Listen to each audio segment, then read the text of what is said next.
2, 1. Hola a todos, bienvenidos a un nuevo episodio del podcast.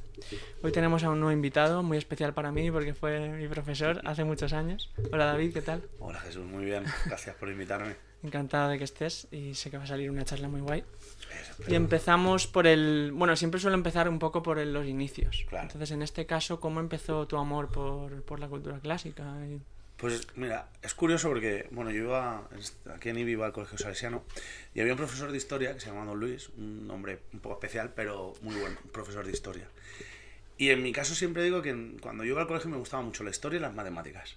Sí. Y entonces cuando llegué al instituto, en segundo BUP, me dio clase Aurora Sánchez, mucha gente la conocerá de IBI, y junté la historia y las matemáticas y salió el latín, llegó el latín y entonces pude juntar la historia con las matemáticas, porque el latín, claro, tiene esa parte histórica, pues, lingüística, pero no solo lingüística, sino también cultural, del Imperio Romano, de toda la variante, de todo lo que ha dejado tras de sí, todas esas huellas, y luego pues la parte lingüística del latín es muy matemática, en el sentido de que tienes que cuadrar bien quién va con quién, cómo concierta, las declinaciones, las conjugaciones, la sintaxis. Entonces, digamos que ese amor que yo he tenido, eso que a mí me gustaba tanto, que era la historia y las matemáticas, cuando descubrí el latín fue como un descubrimiento. Y encima, el año siguiente, en el antiguo tercero de BUP, que yo fui el último de Filipinas, fui la última generación del 83, sí, fuimos los últimos de Filipinas. Mi hermana justo fue la primera de la ESO. Justo, ese es el... Se me había olvidado darle a la luz. Pues ese es o digamos que después de que ya me hubiera gustado mucho el latín y hubiera podido unir la historia y las matemáticas, que era lo que más me gustaba en el colegio, junto con... pues o con el latín. Aparte, cuando llegué a tercero de BUP, también tuve una muy buena profesora llamada Juani Carrillo, también muy buena. Ah, sí, yo la tuve también, claro, sí. Y tú también la tuviste. Y muy bien, entonces fue como ya la explosión total, es decir, la cultura clásica. Yo sobre todo soy más lingüista, que la mitología me gusta, la historia me gusta mucho, pero me gusta mucho más la parte lingüística, sí, la variante lingüística, y entonces ya fue el descubrimiento total, o sea que fue una especie de poco a poco progresivo. Tú das historia en el colegio, te la dan muy bien, te gusta, vas leyendo, te vas informando, llegas al instituto, tienes muy buenos profesores también de historia, te gusta, te informas, y entonces descubres el latín y el griego, y a partir de allá pues todo crece. Qué bueno. Además también, claro, es muy importante el latín y el griego para el castellano incluso, o sea, aprendes mucho más rápido, mucho mejor castellano. Justo, o sea, la idea de que... derivaciones, justo, la idea de que en el sistema educativo todavía se dé latín y se dé griego es esa. Es todo lo que, aparte de la variante o de la parte cultural y la parte histórica, también está la parte lingüística. Es enriquecer ese vocabulario. Exacto, enriquecer el vocabulario, entender mucho mejor nuestra sintaxis, escribir mejor, al fin y al cabo expresarnos mejor y entender mejor, leer mejor, escribir mejor, entender mejor, y entonces incluso eso también luego facilita cuanto más sabes de tu propio idioma, mejor puedes estudiar cualquier cosa que quieras estudiar en tu idioma. Sí. Entonces al final es ese justamente el motivo por el cual todavía yo creo pervivimos se sigue dando en el sistema educativo, sí. Claro, y con el latín es que al final si quieres aprender un montón de lenguas, imagínate tienes 5 lenguas ahí justo que puedes aprender y que te da mucha facilidad a saber sí, además, por ejemplo, nosotros que vivimos en una comunidad bilingüe oficial con nuestro valenciano y nuestro español, pues cualquier cosa que aprendas en latín vas a tener algo en valenciano, algo en español que te va a recordar, que te va a llevar y que te va a ayudar. Entonces muchas veces pues mira, pues esta palabra así, pues claro, porque el latín era, y a partir de ahí pues relacionas, que al final es la cultura, te expresas mejor, entiendes mejor tu lengua, que esa es la clave y ese es el motivo, ¿no? Es uno de los motivos por los cuales se sigue estudiando, porque la parte más romántica de tener más cultura, yo hay veces que no sé si los que piensan en los sistemas educativos tienen eso tan claro. A veces, o sea, si es alguien con amor por la cultura, por supuesto que sí, pero que la parte más práctica esta también pervive y es la que creo que nos hace también seguir. Claro. Y lo que has dicho, yo a veces lo pienso, que el vivir en nuestro caso con el valenciano y el castellano desde pequeños nos da una facilidad muy grande para aprender otros idiomas después también. Sí, además está demostrado que todas las zonas bilingües, la gente que vive en territorios donde hay mucho bilingüismo, donde hay dos lenguas cooficiales, donde hay lenguas en contacto, aprende mucho mejor un segundo idioma, un tercer idioma, mejor dicho, que la gente que vive en un territorio con un solo idioma y va a ese segundo. Pero claro, eso ya también depende de la capacidad de cada uno, incluso del talento que uno tiene para las lenguas, porque no todo el mundo tiene el mismo talento para las matemáticas. O sea, si yo tuviera que ser profesor de matemáticas, pues seguramente, aunque a mí me gustaban en el colegio, pues no podría ser, o no podría ser tan buen profesor, entre comillas, de matemáticas como lo soy de latín, porque no tengo ese talento, pero bueno, a base de trabajo y a base de esfuerzo también, pero sí. Sí, depende también, yo creo, de la voluntad de cada uno. Sí, al final lo ves con cualquier idioma, que Hay... un idioma es algo muy a largo plazo, entonces te tienes que dedicar y te tiene que gustar realmente, si no, lo acabas dejando. Me parece una muy buena definición. El pensar que un idioma vas a llegar y lo vas a hablar en 2 semanas o en 3 meses, aprenda inglés en 3 meses, eso es mentira, eso no ocurre. Es decir, incluso desde mi experiencia personal, que luego me has dicho hablaremos, ¿no? de Hungría. Pues yo lo que sé de húngaro lo sé porque he estudiado 1 año, pero porque he estado mucho tiempo y se aprende a la larga, se aprende esforzándote, se aprende, porque si no, no llegas. Y el tema de los idiomas me parece muy bien, o sea, muy bien enfocado, como lo has dicho. Hay que a largo plazo empiezas primero por entender algo, luego por generar algo, luego empiezas a tener conversaciones medianamente decentes en un contexto, luego poco a poco hasta que tienes conversaciones más profundas. Claro. Pero claro, eso requiere, como tú dices, sí, desarrollar también tolerancia a la frustración, que es muy importante. No decir, no me gusta, lo dejo. Tienes que... Y decir, incluso a veces también me ha pasado a mí, de pensar que estás en un punto, en un nivel, y de repente un día no entender nada o no saber nada, y decir, hostia, tanto tiempo que llevo con esto y es como si no llevara nada. Totalmente. Y luego, por ejemplo, el caso de inglés, que yo creo que nos pasa a muchos, es que cuando estás con extranjeros más o menos pillas el acento y tal, pero como te pongas a hablar con un nativo ya es otra cosa. Muchas veces es otra cosa y ahí haces, ostras, pues lo mismo no sé tanto como crea que sé. Claro. Sí. Es que el inglés es muy bisagra, es lo que dices tú. De repente, claro, hablas, pues en tu caso, con alguien de Hungría o con tal, y dices, joder, pues me comunico muy bien en inglés. Pero claro, luego te pillan un acento británico o escocés ahí muy British, cerrado. ¿no? Polite. Y cuesta más de entender. Y siguiendo un poco por ese camino, ¿cómo fue después hacia la universidad? Pues estaba entre hacer alguna... Siempre, o sea, al principio uno no sabe qué hacer, si ciencias, letras, y yo creo que nos pasa un poco a todos, le pasa a todos. Sí.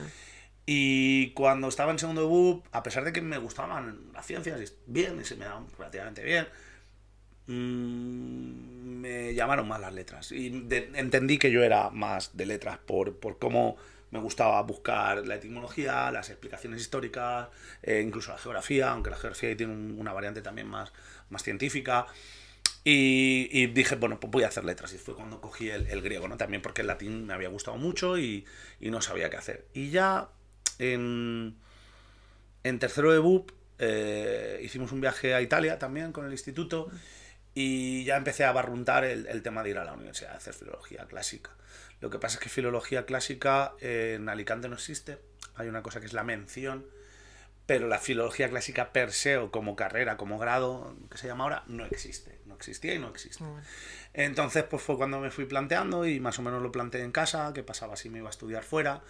Y entonces pues poco a poco digamos que iba pasando los días o pasando y me daba cuenta cada vez más que lo que me apetecía hacer era filología clásica y que por fortuna en casa, porque me tenía que ir o a Valencia o a Murcia o a donde me acabé yendo, que es a Granada, ¿sabes? Porque mi madre es de Granada, aunque ella lleva aquí 65 años. Sí, la mía también. Pues, exacto. 60, creo que lleva 56 o por ahí. Sí. Un poco la historia, ¿no? de IBI, de mucha gente de IBI que viene, que migra, que viene. Pues mi madre vino con 5 o 6 años, mi padre con 5.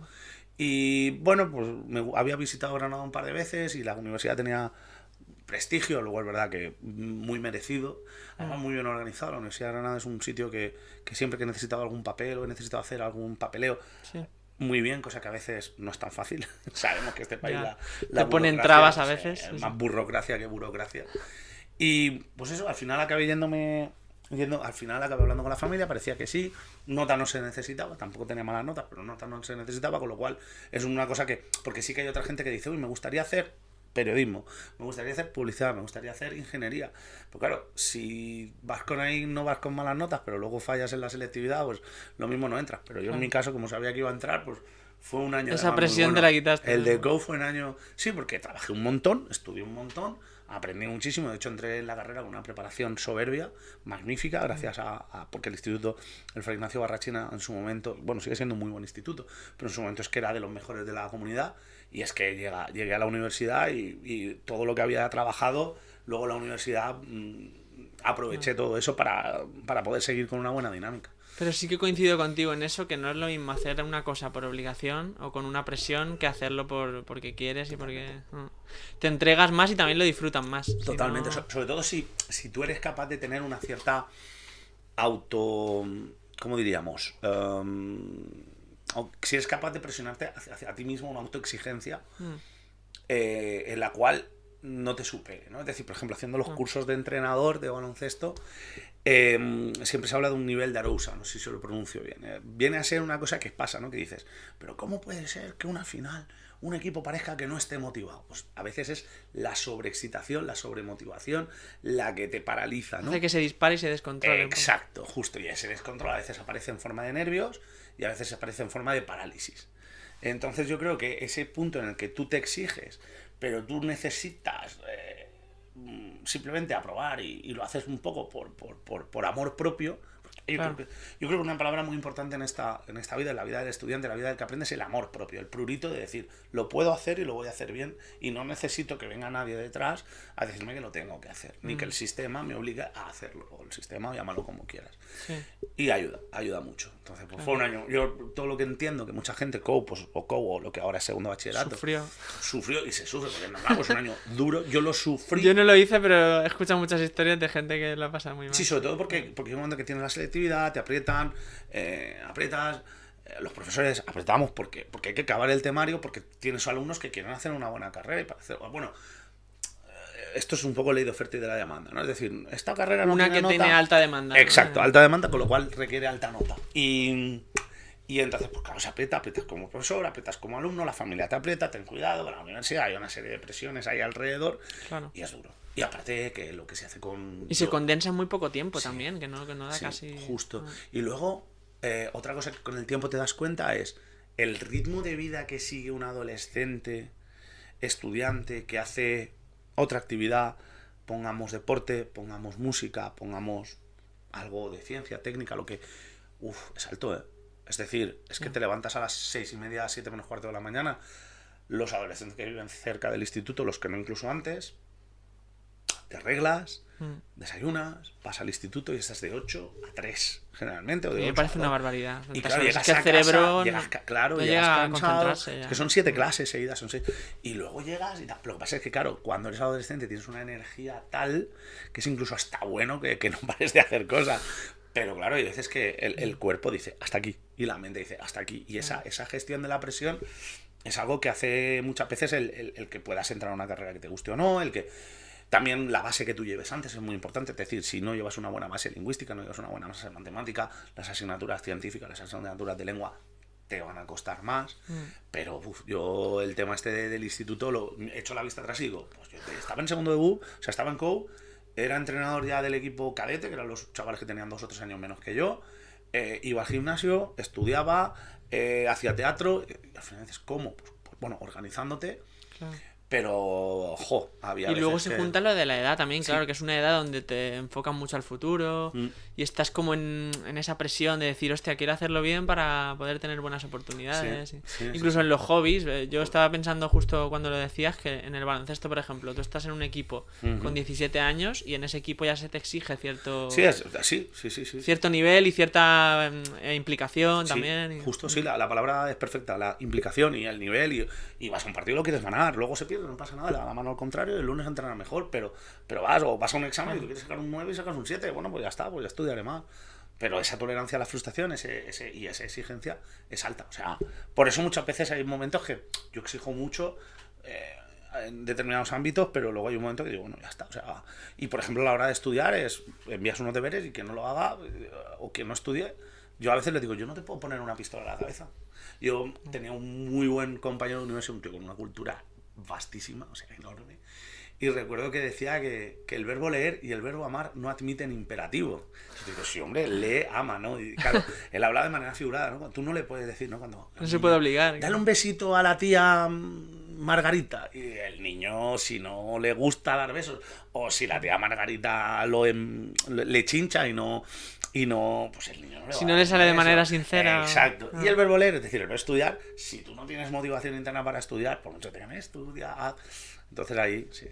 Claro, sí, es complicado, ¿verdad? Tiene que salir de ti. Y al Sí. final los niños son súper sinceros y Sí, súper transparentes en eso. sí, sí. Y con lo mayores pasa lo mismo, ¿no? Es decir, cuando tienes 17 años, si llegas a casa y no te apetece, pues no lo vas a hacer. Ahora, luego no me exijas. Claro, yo más de uno decía, no lo has hecho, pero no me vas pidiéndome nota en el examen. Entonces, Claro. ya empiezas a tener una edad que tienes que entender que tus actos tienen consecuencias y que tienes que... Pero sí.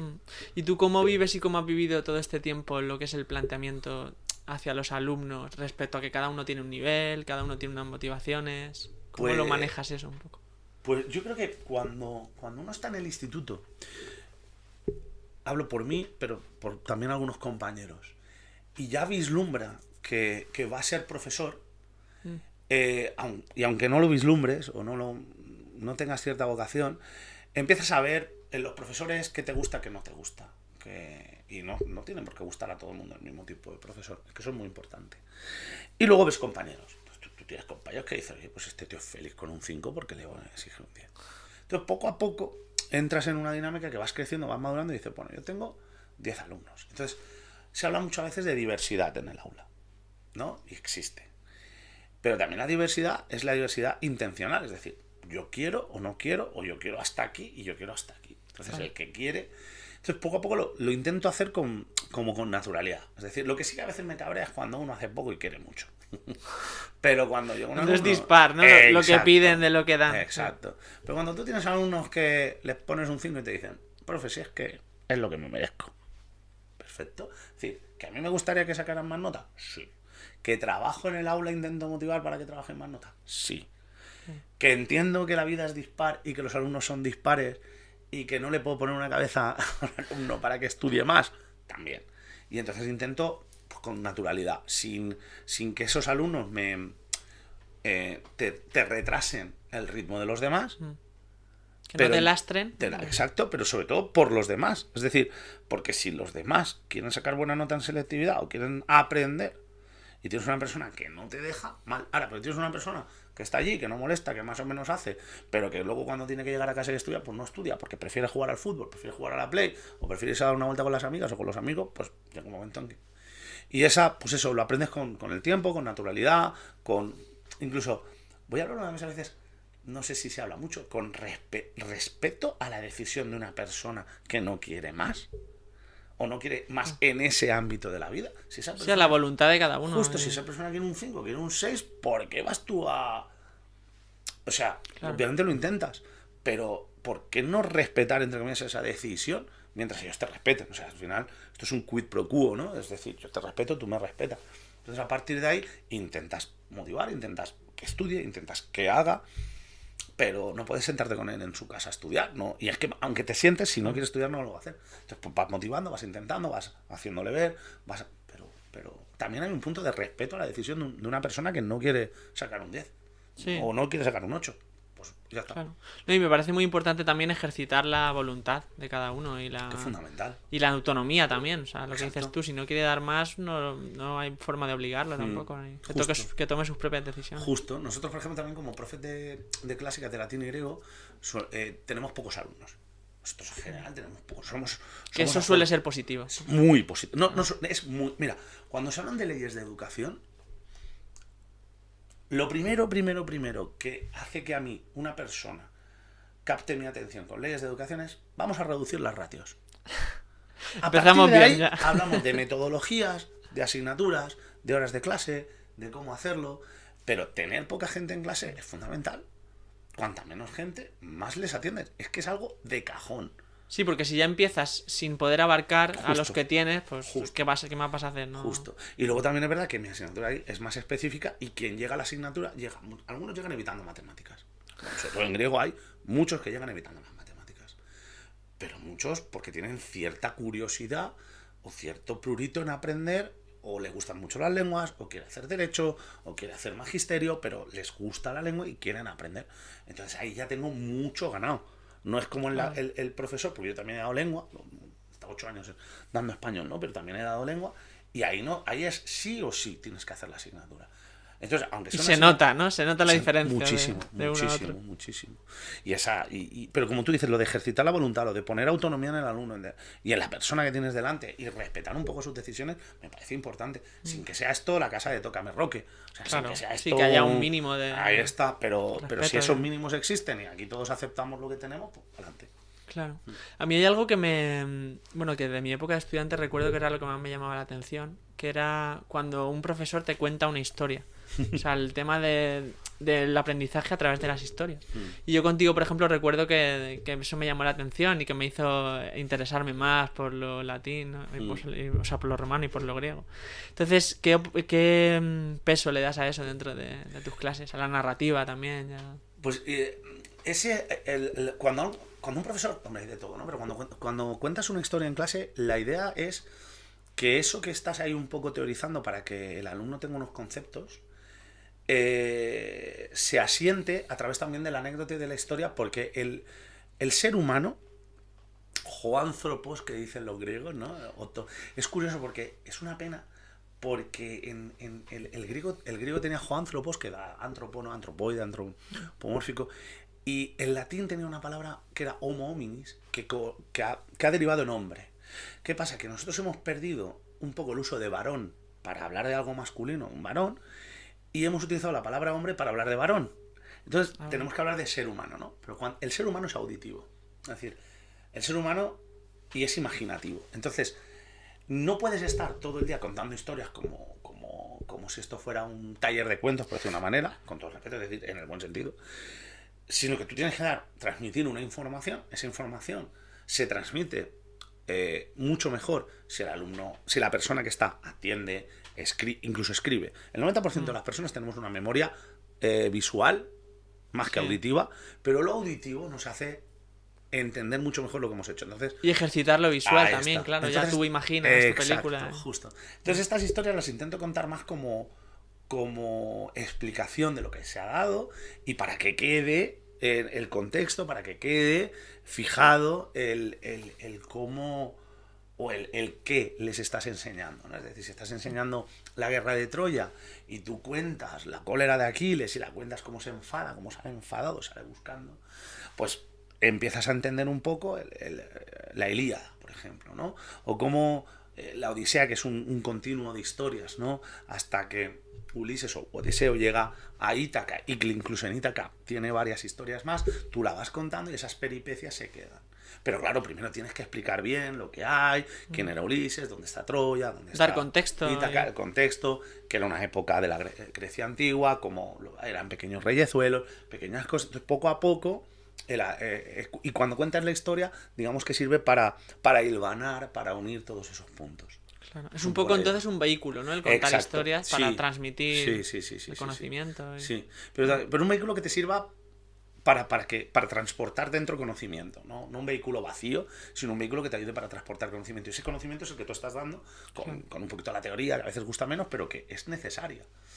Sí, cuando estabas diciendo que el ser humano es muy auditivo, yo muchas veces me imagino cómo se transmitían las historias antes, claro, al final. Tal cual. Alrededor de un fuego y de padres a hijos. Exacto.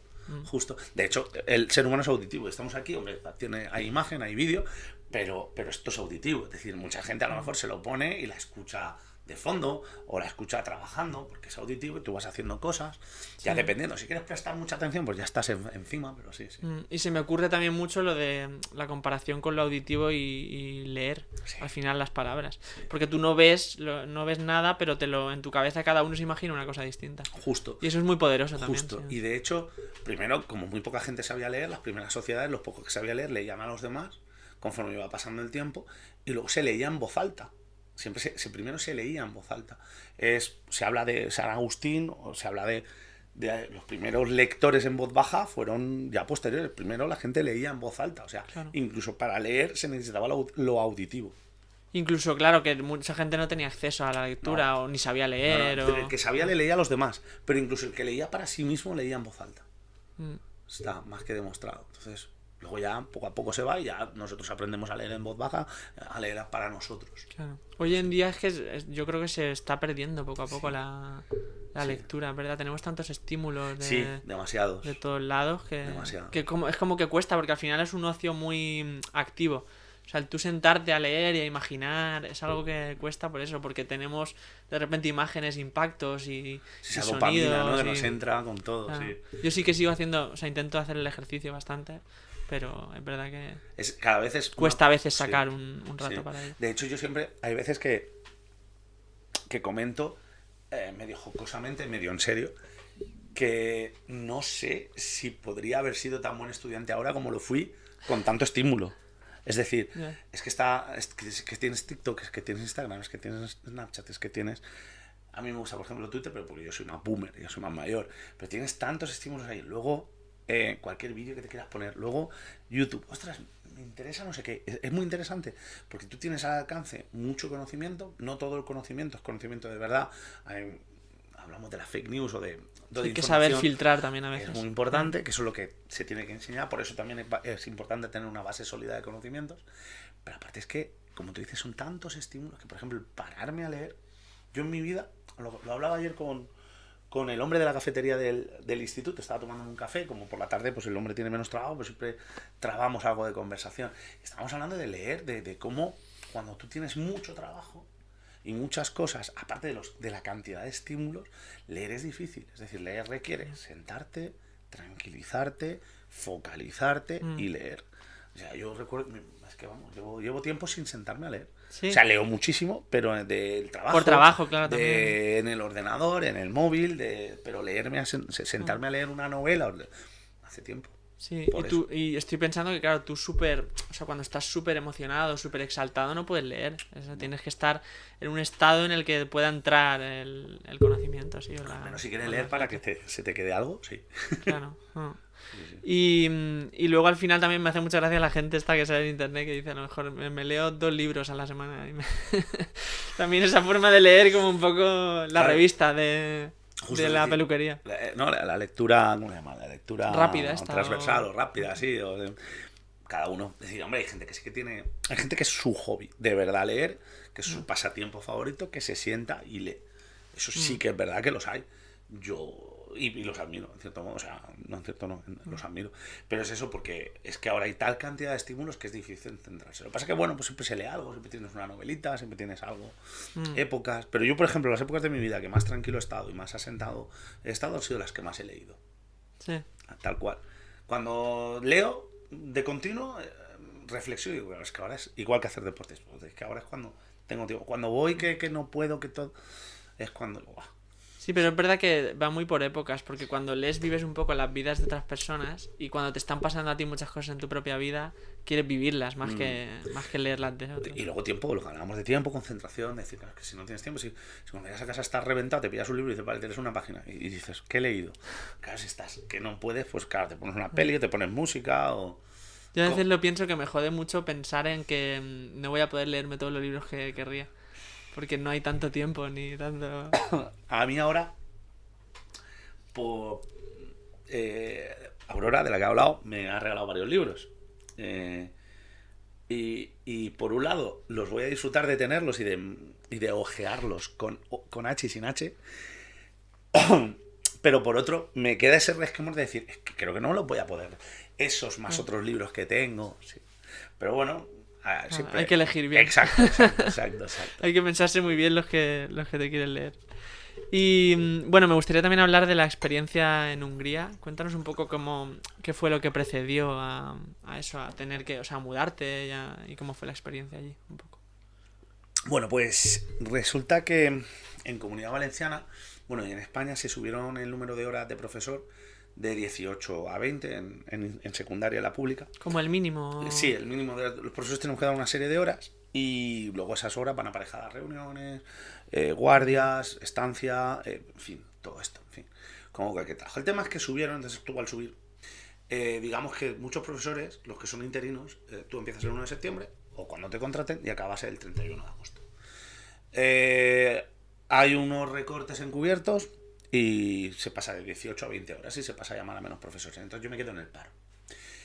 Y yo toda la vida, cuando estaba en la universidad, había pensado en hacer un Erasmus. Pero como hice la universidad fuera, en Granada, yo ya había generado un gasto que luego con becas se cubría bastante bien. Y luego me puse a arbitrar baloncesto, trabajar en verano, entonces siempre, pues bueno, más o menos para ayudar a la familia y para que tú... Claro, pues, lo ibas sacando al lo final, ibas no era sacando, tan gasto. justo. Pero al final siempre es un gasto y tal. Y no me fui de Erasmus, fue una situación de ¿cuándo me voy? No me voy, y al final dije, no me apetece, o no me apetece, o me apetece, pero no. Y dije, bueno, ya... O cuando acabe ya viajaré. Claro. Justo además, cuando yo entro en Granada, en primero de carrera ya me cojo una asignatura de hispánicas y en la Universidad de Granada, que hablo muy bien de ella, y vuelvo a hablar muy bien de ella, el plan de estudios está muy hecho para que tú puedas hacer una filología y pasarte al segundo ciclo de la filología con las asignaturas puente o las asignaturas clave, habiendo hecho previamente o haciendo durante esas asignaturas. Entonces yo durante la carrera me voy preparando de modo y manera que cuando yo acabo la primera, empiezo la segunda y en un año hago el CAP y la segunda carrera. ¿Un año? Sí, pero porque... Claro, porque cogiste como... No es porque sea superdotado, sino porque hay un plan, lo vas haciendo bien, la universidad lo hace muy bien y esa segunda carrera era hispánicas. Entonces siempre piensas, bueno, pues si no me voy de Erasmus como alumno, pues me voy como profesor. Y esa idea estaba ahí. Y cuando me quedo en paro, se asocia. Claro. Y hay una serie de... Tú puedes hacer conversación o puedes hacer, como estaba yo, en profesores visitantes. Total, que lo eché el primer año. Conversaciones como lo del auxiliar. Auxiliar de conversación, exacto. Es que esto en inglés han venido justo aquí, ¿no? Pues auxiliar de conversación también hay para español y ese suele ser para gente que está acabando la carrera, incluso gente muy joven, recién acabada, porque además no está muy bien pagado. Te pagan algo para que... Claro. Pero no. Y luego estaba profesor visitante. Pero es más o menos el mismo programa. Porque luego hay otro que es superior, que es acción educativa en el exterior. Bueno, otro. Total que, como me quedo en el paro, digo, pues voy a echarlo. Y lo he hecho y no me llaman, ¿eh? O sea, no me llaman. No, de hecho, ni me llaman. Y el segundo año, creo que ni lo he hecho, es que no me acuerdo bien. Y al tercer año, ya lo he hecho. Lo vuelvo a echar. 12, 13, sí.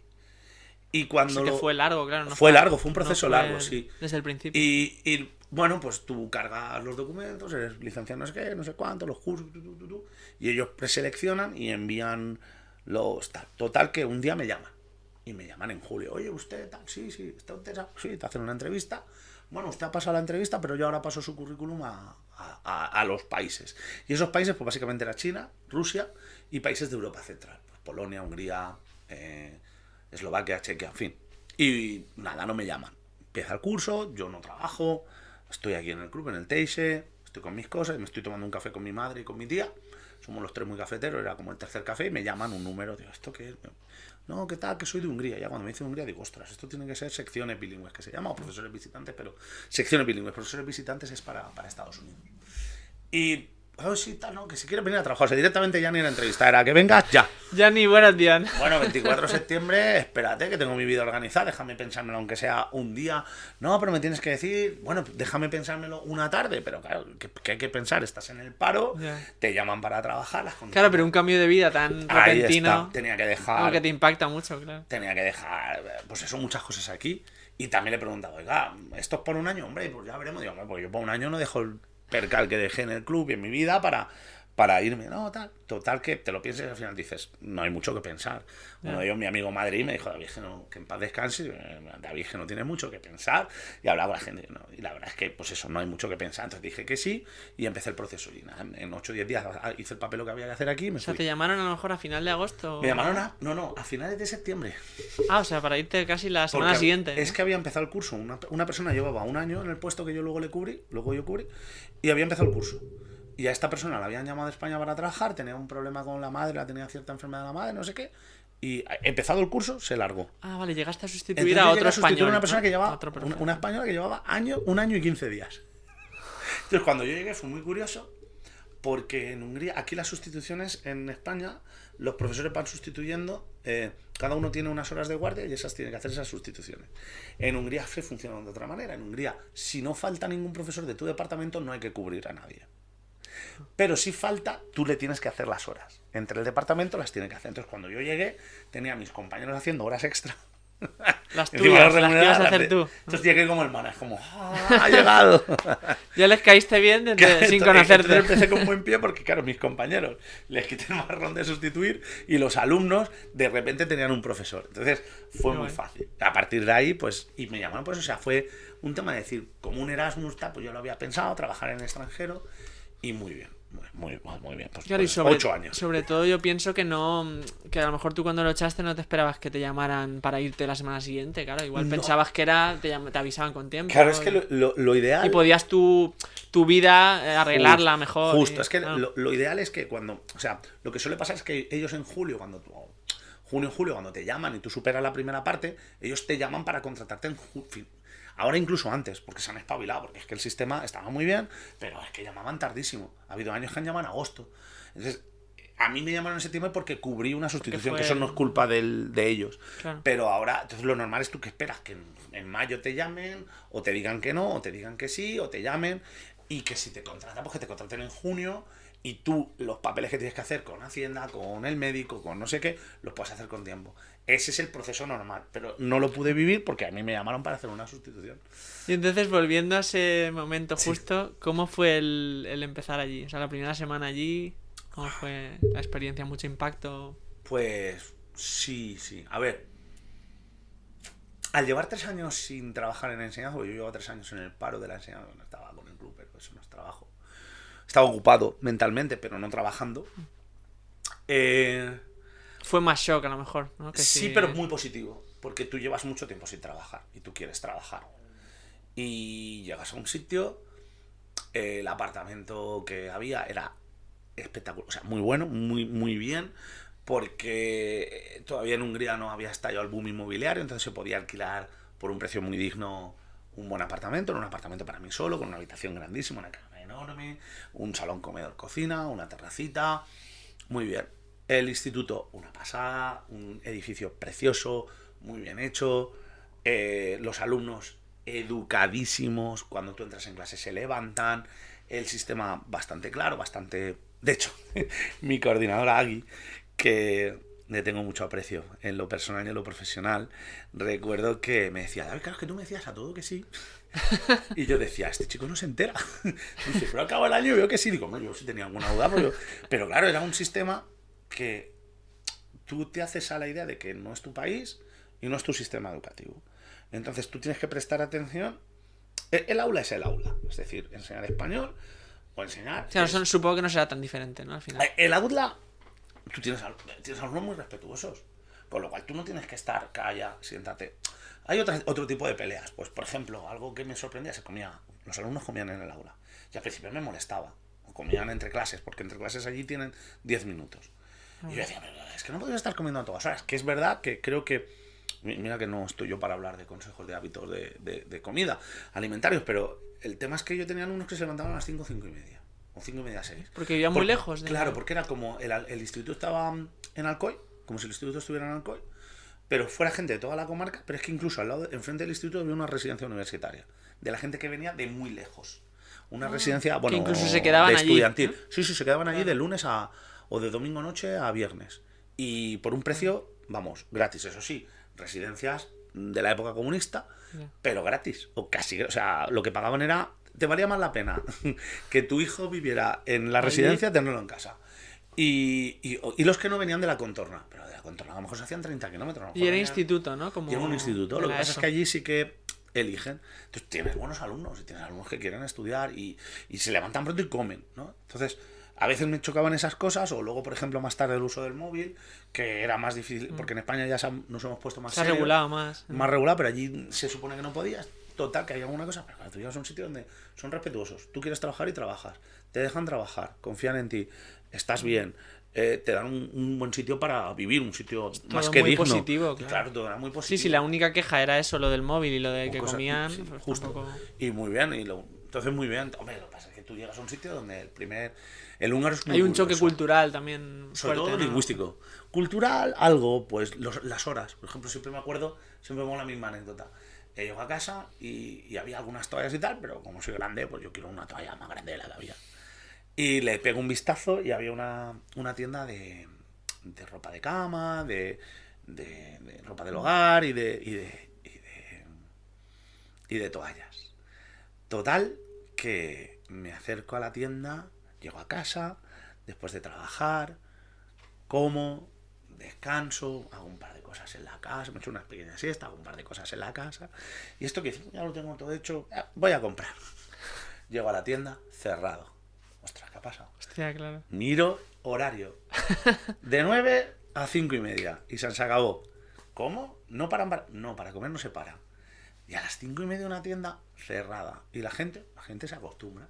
Claro. Ellos tienen trabajando 8 a 4, mucha gente. Entonces las tiendas, los supermercados sí que abren más horas, pero hay supermercados que cierran a las 7, otros a las 8 y otros a las 10. Hay diferentes. Pero es que si vas a un supermercado a las 8, no es como aquí en cualquier supermercado en España que está lleno a las 7:30, 8 de la tarde. No, allí la hora de estar lleno es las 5 de la tarde. Entonces son horarios diferentes a los que te tienes que acostumbrar. Siempre se habla lo mismo en Centro Europa. Incluso yo he visto en España una evolución a no alargar tanto los días. Pero en ese momento, que era 2015, pues yo a las 10 de la noche era como, bueno, ¿qué hacemos? Y ahí a las 10 de la noche nadie por la calle. Entonces son esos y el fin de semana tampoco. El fin de semana igual, sí, además vivieron en una ciudad bastante tranquila. Ellos tienen un equipo de balonmano muy bueno. Si había partido del equipo de balonmano había como cierto ambiente, pero como el pabellón estaba en la otra parte de la ciudad, no se notaba casi. No, y en el centro lo que había era gente que salía a dar una vueltecita, muchas ferias, muchas tal, pero muy tranquilo. ¿Y era un pueblo eso pequeño? Un Alcoy. Lo que pasa es que era capital de condado, de lo que se llama un condado. Hungría tiene... Como si fuera 17, comarca o algo así, ¿no? Una provincia. Más pequeño que una provincia en España, pero sí. Digamos que Hungría es Andalucía, además una estructura bastante similar. Vive un poquito más de gente que en Andalucía. En Andalucía son 8 millones y pico, ¿no? Ahora creo, en Hungría son 10. Y Budapest está en la parte centro-este. Y hay 17 condados. Entonces cada condado pues, viene a ser como media provincia en España, más o menos.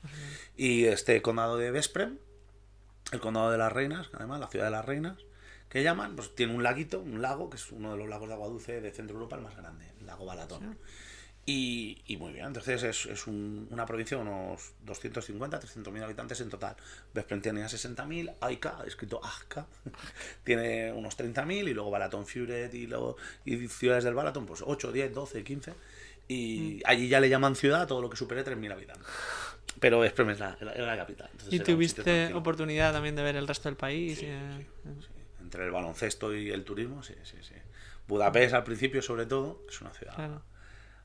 Está al lado de República Checa, ¿no? Hungría. O cerca, ¿no? Está cerca, está bastante cerca. O sea, está Eslovaquia y luego República Checa. Es que yo sí que he escuchado que República Checa y Hungría son como dos países un poco desconocidos para el turismo y que están... O sea, lo que pasa es que ya últimamente... Pero ya últimamente está... Praga y Budapest están llenas de... Cuando fuiste tú a lo mejor sí que era un poco más así. Sí, pero mucha gente hace el Praga-Budapest, sí, lo hacen mucho, porque... Sí. Lo que pasa es que Praga sí que está más concentrado todo lo que tienes que ver. Y Budapest es una ciudad muy extendida de todo lo que tienes que ver. No hay un centro precioso, neurálgico, en 500 metros o en 1 kilómetro lo tienes todo, como en algunas ciudades. Está mucho más extendido, pero es una ciudad... Más disperso. Sí. Sí. ¿Y eso, y la gente en general notaste algún... o te fue fácil integrarte? Sí, en cierto modo sí. A ver, ellos... Aquí... yo tenía un compañero de trabajo, se llama David también, como yo. De hecho, éramos David 1 y David 2, o David pequeño y David grande. Pero era español, él. Él era español, sí. Él era profesor de historia, y él daba historia y geografía en español, y civilización, y yo daba lengua. Y salíamos, y cuando salíamos nos hacía mucha gracia porque era imposible salir un día a tomar una cerveza o a un café sin que alguien con el que entabláramos conversaciones, ¿qué hacéis aquí? O sea, era como, admiraban el que estuviéramos, ¿qué hacéis aquí, español? Que pues mira, trabajando. Pero si es español, si aquí, ¿qué hacéis aquí? Y ese punto en el que ellos valoraban que alguien extranjero estuviera, ayudaba mucho. Luego tú ten en cuenta que el círculo en el que te mueves, pues en un círculo, en un instituto de idiomas, pues hombre, todo, obviamente, tanto profesores como alumnos como padres, tratan bien. Y tienen luego, esa apertura también. Exacto. Y luego el día a día, sencillo, tranquilo, pues sí, hay gente... Como en todos lados, hay gente con más mala follada, hay gente con menos, pero sin ningún problema. El problema básico era el idioma, que sí, a veces querías... Claro. Entonces, cuando empiezas a chopurrear el idioma, lo agradecen muchísimo, muchísimo. Entonces, poco a poco. Sí, eso no fue difícil. Lo he notado mucho con los franceses, que los franceses suelen tener mala fama un poco con nosotros, pero cuando trabajabas en el Museo del Turrón, notaba que cuando les hablabas en francés y ellos veían como algo más cercano, decían, o sea, te tratan diferente. Sí, en este caso, claro. Te aprecian más, a lo mejor. Justo, en este caso lo que pasa es que nosotros los franceses, españoles, ingleses, tenemos un idioma tan potente y tan universal o tan... Y países grandes también, exacto. Claro. Ellos, al ser país pequeño, es como, bueno, que hablen húngaro 3 palabras ya es Dios. O sea, es como, esta persona ha intentado hacer algo en nuestro idioma cuando, entre comillas, no tiene por qué. Dicen, este se tiene que quedar aquí, ¿no? Sí, si sabe húngaro. Pero que eso, que el trato era muy bueno. De hecho, cuando tú hablas húngaro a alguien que sabe inglés y él nota, obviamente, que no eres húngaro, mucha gente te cambia el inglés. Para don't worry, para facilitarte. Exacto. Don't worry, we can talk it. Ok, vale, bueno, pero sí, justo. ¿Y es muy complicado el húngaro? Mucho. Mucho. Yo no lo sé, pero pensándolo sí. Tiene que ser complicado. Además siempre explicábamos en clases cuando sobre todo cuando llegas al latín y hablas de las lenguas indoeuropeas y del indoeuropeo, siempre se dice, en Europa todas las lenguas proceden del indoeuropeo menos el euskera, el finlandés y el húngaro. Entonces, justo, sí. Justo. Entonces eso hace que es una isla lingüística. Encima, en el siglo XIX, con todo este tema de nacionalismo y del romanticismo, las lenguas, se potencia mucho lo de un estado, o sea, un pueblo, una nación, una lengua, ¿no? Y todo esto que al final acaba en guerras mundiales. Pero bueno, volviendo al tema lingüístico, ellos limpian el húngaro de germanismos o de palabras extranjeras. Y esos germanismos muchos eran palabras grecolatinas que entraban al húngaro, perdón, y entonces él era más entendible para un no hablante de húngaro el húngaro. Pero cuando ya lo limpian... Era una facilidad un poco, ¿no? Es una isla lingüística que... Pero bueno, bien, tiene sentido, está bien.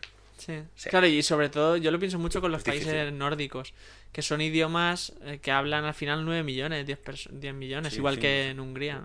Entonces tienen que tener, yo creo, un nivel muy alto de inglés para... Es que ese es el tema de que si no estarían bastante aislados. Justo. Si tú no quieres estar aislado y justo tu idioma no está tan hablado, pero claro, tú con español y dices, bueno, pues me voy a Sudamérica, es que te puedes ir a Estados Unidos y casi que seguro que... Es que nosotros en concreto... Ahí está. En Europa es menos, eso pasa menos. Entonces eso hace también que tú quieras aprender más un idioma o no.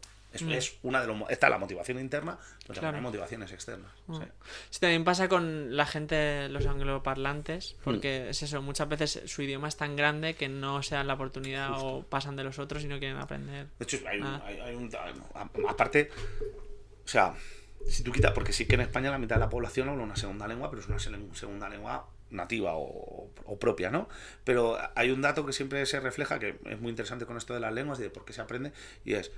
en España la mitad solo el 50% de los hablantes hablan una lengua no propia de España, aparte, ¿no? de su lengua nativa o de sus lenguas nativas.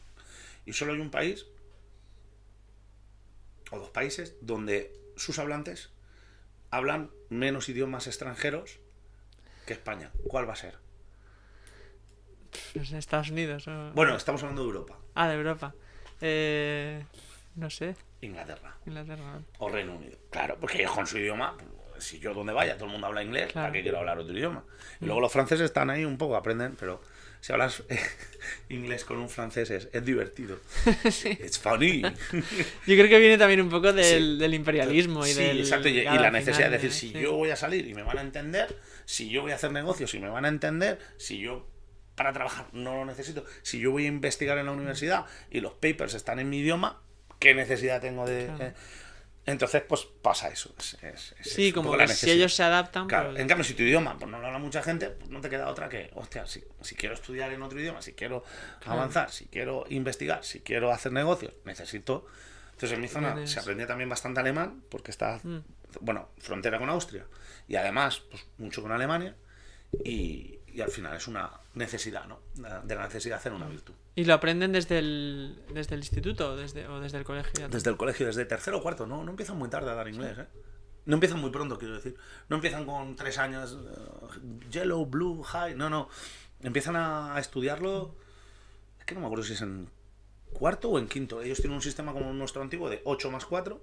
Vale. Y lo enumeran del primero a decimosegundo. Y decimosegundo es segundo bachillerato y primero es nuestro primero. Pues lo empiezan en cuarto o quinto. Lo que pasa es que cuando empiezan, van a nivel y avanzan. Claro. Que aquí muchas veces hablas con profesores de inglés y dices, mira, yo es que estoy harto ya de explicar el present simple. De hacer lo mismo. Y yo digo, pues que te entiendo. Porque yo empiezo todos los años con la primera declinación y cuando ya llego a los de segundo bachillerato, la primera declinación es tú, ¿la habéis visto? Sí, la segunda, tú. Repasada. ¿Alguna duda? No, porque claro, ya llevan 2 años, ¿no? Claro. Pues, ahí va. Sí, es que lo del aprendizaje de las lenguas o sea, yo soy mucho de por mí mismo y hoy en día con internet, con todos los recursos. Pero en clases y tal, es complicado, la verdad. Sí, a veces sí. Tienes que ir a los básicos porque hay algunos que no lo tienen, otros que sí. Repasar no viene mal, pero sí. La forma de aprendizaje de cada uno también. Sí. Yo, por ejemplo, no soy tanto de ponerme a estudiar como tal, sino a lo mejor de pues, escuchar, de leer en el idioma. Sí.